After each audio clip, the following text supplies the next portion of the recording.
안녕하세요. 이번 시간에는 정보통신산업진흥원에서 운영하는 SP 인증 제도와 최근의 제도 개선 사항에 대해 소개해 드릴게요. SP 인증이 뭘까? 어떻게 운영되는 거지? 어떤 기업이 인증을 받았고 그 기업은 어떤 혜택을 받을 수 있을까? 궁금하셨던 분들을 위해 차근차근 쉽고 자세하게 설명드리겠습니다. 함께 알아보시죠. 이번 영상은 4가지 주제로 구성되어 있어요. 첫 번째로 SP 인증 제도가 어떻게 시작됐는지 그 배경과 절차를 살펴보고, 두 번째로는 이 제도를 실제 운영하고 있는 현황과 심사원 현황을 소개해 드릴게요. 세 번째로는 최근 몇 년간 있었던 제도 개선 사항들을 정리하고, 마지막으로는 이 인증을 통해 어떤 효과를 기대할 수 있는지에 대해 함께 나눠보겠습니다. 먼저 SP 인증 제도가 왜 필요하게 되었는지, 그리고 어떻게 발전해 왔는지부터 살펴볼게요. 우리나라 소프트웨어 기업들이 더 안정적으로 사업을 수행하고 품질 역량을 강화할 수 있도록 민간에서 먼저 소프트웨어 프로세스, 품질 인증의 필요성을 제기했어요.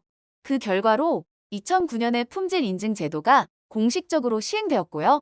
그 이전인 2006년부터는 모델 개발과 시범 운영이 이루어졌고, 이후에도 기준 개정이나 유효기간 제도 도입, 인증 등급 확대 등 다양한 개선이 이뤄졌습니다. 특히 최근에는 1등급이 새롭게 신설되고 신청 요건도 완화되면서 더 많은 기업들이 인증에 도전할 수 있게 되었습니다. 그렇다면 SP 인증은 정확히 어떤 제도일까요? 간단히 말하면 소프트웨어 기업이나 조직의 품질 역량이 얼마나 체계적으로 관리되고 있는지를 심사해서 등급을 부여하는 제도예요. 문서 심사와 면접 심사를 거쳐 인증을 받게 되는데, 이걸 통해 기업은 자신의 소프트웨어 프로세스가 신뢰받을 수 있다는 걸 공식적으로 인정받게 되는 거죠. 단순한 제도가 아니라 기업의 역량을 대외적으로 알리는 중요한 기준이 되는 셈입니다. 이 제도의 목적은 명확합니다. 소프트웨어를 개발하고 관리하는 기업들이 체계적인 품질 프로세스를 갖출 수 있도록 돕는 거예요. 이로 인해 품질은 물론 기업의 신뢰도도 함께 높아지게 됩니다.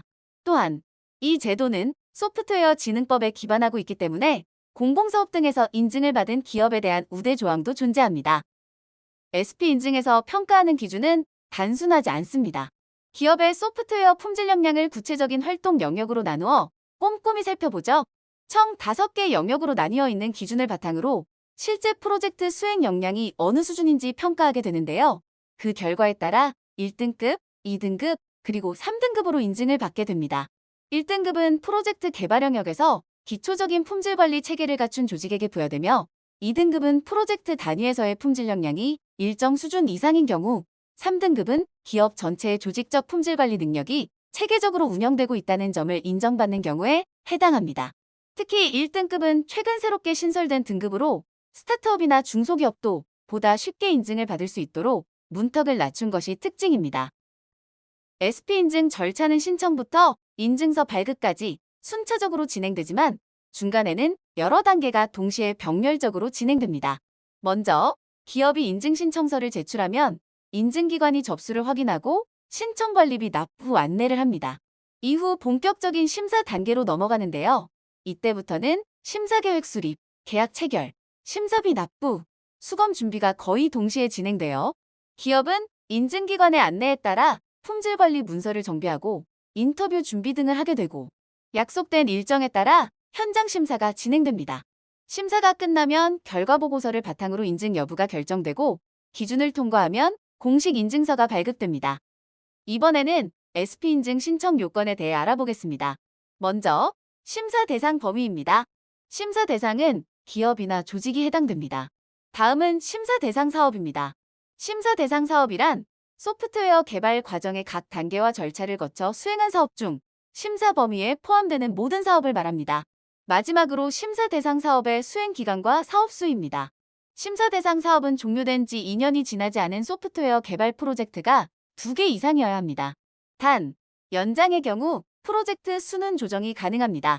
정리하면 SP 인증을 신청하려면 대상 범위, 사업 유형, 수행 기간, 그리고 프로젝트 수의 모든 요건을 충족해야 합니다.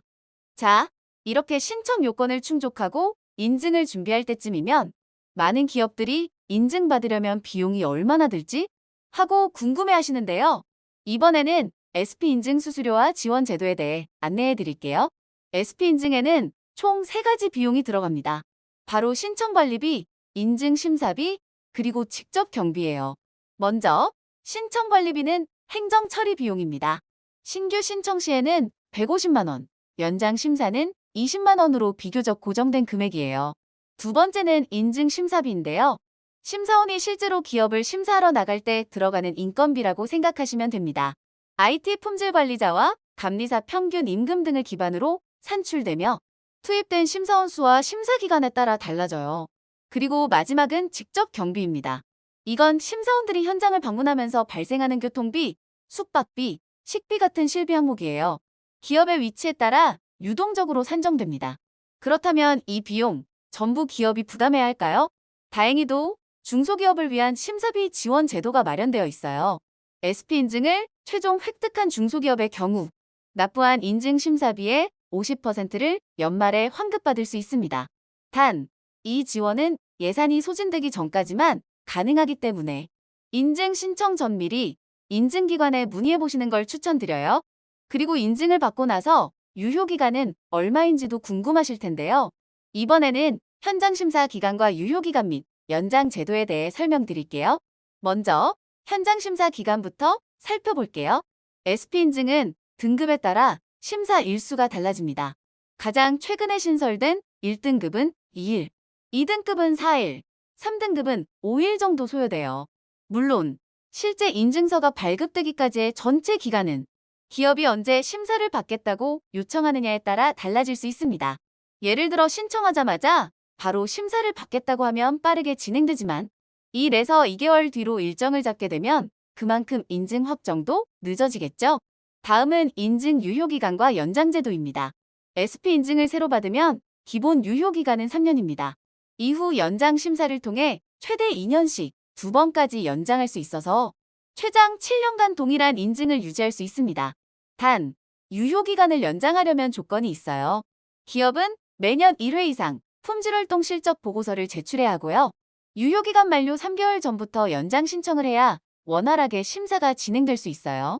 연장도 새로 인증받는 것과 마찬가지로 현장 심사와 내부 심의 절차를 거쳐 최종 결정되며 요건을 만족하지 않거나 보고서 제출을 놓치면 연장 신청 자체가 불가능할 수 있습니다. 실제 운영 측면에서도 중요한 정보이니 인증을 받으셨다면 유효기간과 연장 조건도 꼭 체크해 두시기 바랍니다. 인증을 받기까지의 절차와 기간, 유효기간 연장까지 살펴봤는데요. 막상 준비를 하다 보면 어떤 문서를 챙겨야 하지? 우리 회사 준비사항은 부족한 건 없을까? 이런 고민이 생길 수밖에 없죠. 그럴 때 기업이 도움받을 수 있는 제도가 바로 SP인증 사전지원 서비스입니다. SP인증 사전지원 서비스는 인증 심사를 준비하는 기업이 보다 수월하게 절차를 이해하고 준비할 수 있도록 마련된 상담 프로그램이에요. 기업에 방문하거나 사전 진단을 통해 제도 설명은 물론 수검 환경, 문서 준비 상황까지 함께 점검해 줍니다. 쉽게 말해 현장 심사를 받기 전 리허설 같은 점검이라고 보시면 됩니다.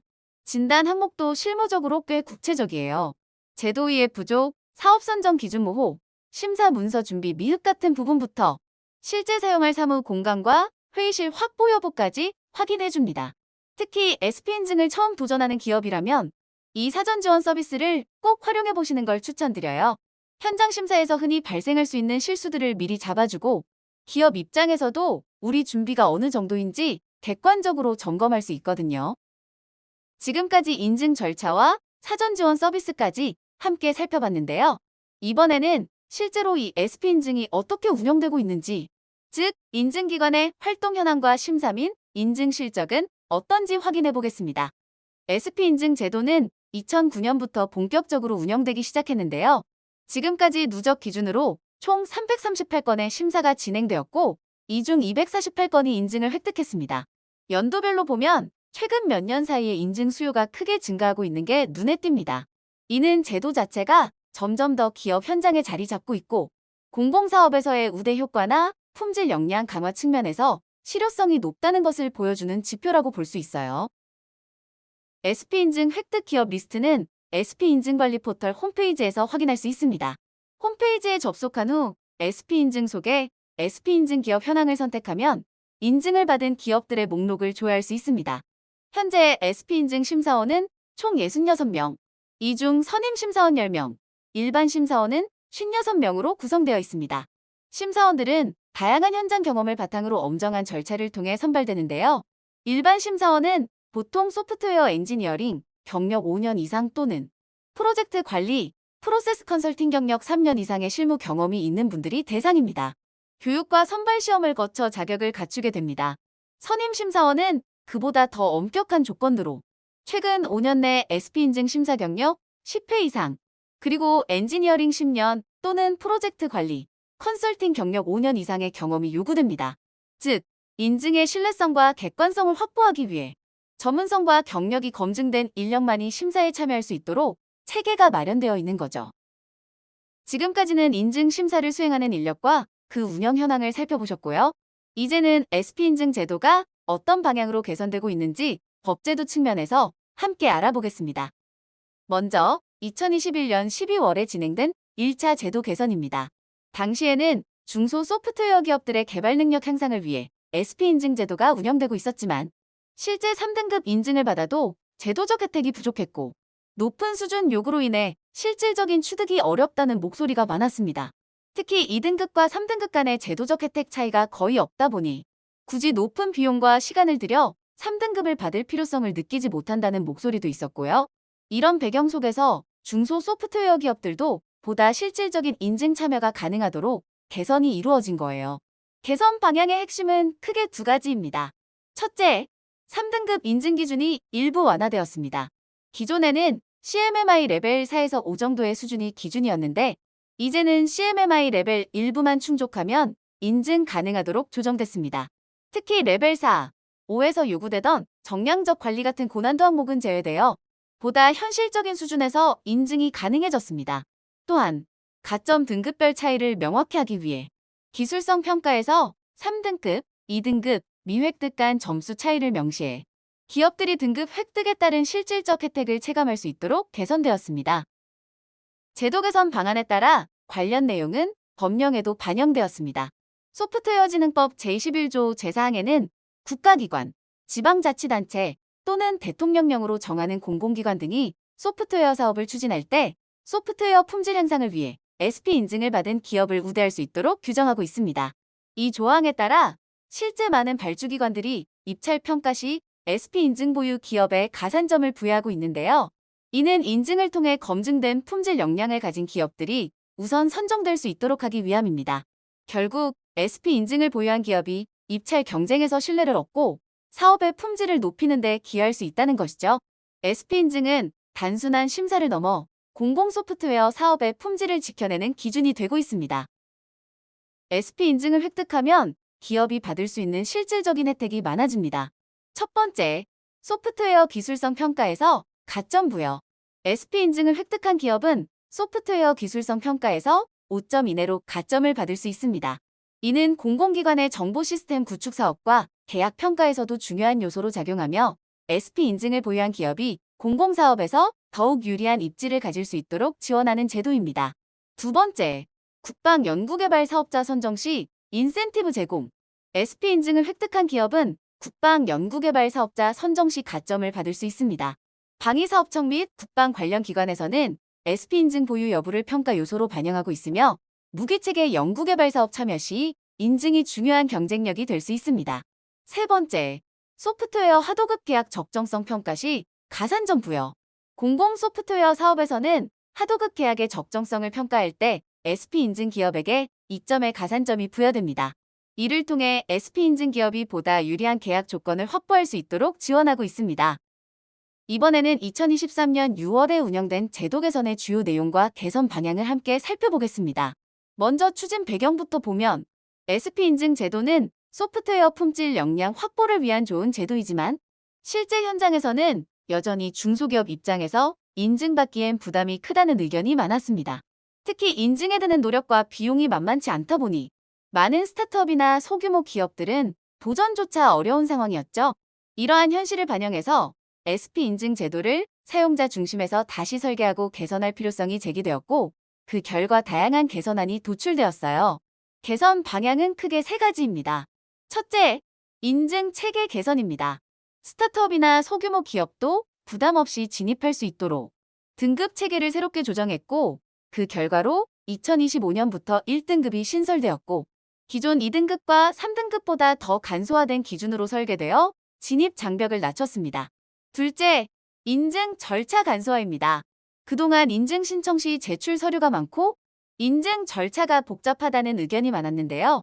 이에 따라 신청 요건, 제출 서류, 절차 등을 전반적으로 정비했고 기업이 준비해야 할 문서들을 쉽게 파악할 수 있도록 관리문서 목록 작성 가이드도 함께 마련했습니다. 셋째, 제도적 혜택 강화입니다. SP 인증을 받은 기업이 공공 소프트웨어 사업에 참여할 때 가점 혜택을 받을 수 있도록 제도화했고 이러한 유인을 통해 기업의 지속적인 품질, 역량 강화도 유도하고 있습니다. 결국 이 모든 개선 방향은 기업들이 인증을 쉽고 실질적으로 활용할 수 있도록 만드는 데 초점을 맞춘 것이라고 보시면 됩니다. 이번에는 SP인증 등급 체계가 어떻게 변경되었는지 그리고 이에 따른 제도적 개정 사항을 함께 살펴보겠습니다. 기존에는 2등급과 3등급 이렇게 두 가지 등급 체계로 운영되고 있었습니다. 하지만 2025년 5월부터는 여기에 1등급이 추가되면서 총 3개 등급 체계로 개편되었어요. 즉, 이제는 1등급, 2등급, 3등급 이렇게 3단계 인증 등급으로 운영된다는 의미입니다. 그에 따라 각 등급별로 충족해야 할 항목도 명확히 정리되었는데요. 1등급은 개발 영역, 2등급은 프로젝트 관리 영역, 지원 영역, 3등급은 조직 차원 영역에서 각각 역량을 입증해야 인증을 받을 수 있습니다. 이처럼 인증 등급별 진입 조건이 명확하게 나뉘면서 기업들이 자신의 수준에 맞는 등급에 도전할 수 있게 된 것이죠. 기술사업 평가 시 가점 부여 기준으로는 공공 소프트웨어 사업 등에 참여할 때 3등급은 가점 100%, 2등급은 50%, 1등급은 25%, 미인증 기업은 0%로 자동 적용됩니다. 이처럼 등급별로 제도적 혜택까지도 달라지기 때문에 조금이라도 가점을 받고 싶은 기업이라면 1등급부터라도 꼭 도전해보시는 걸 추천드립니다.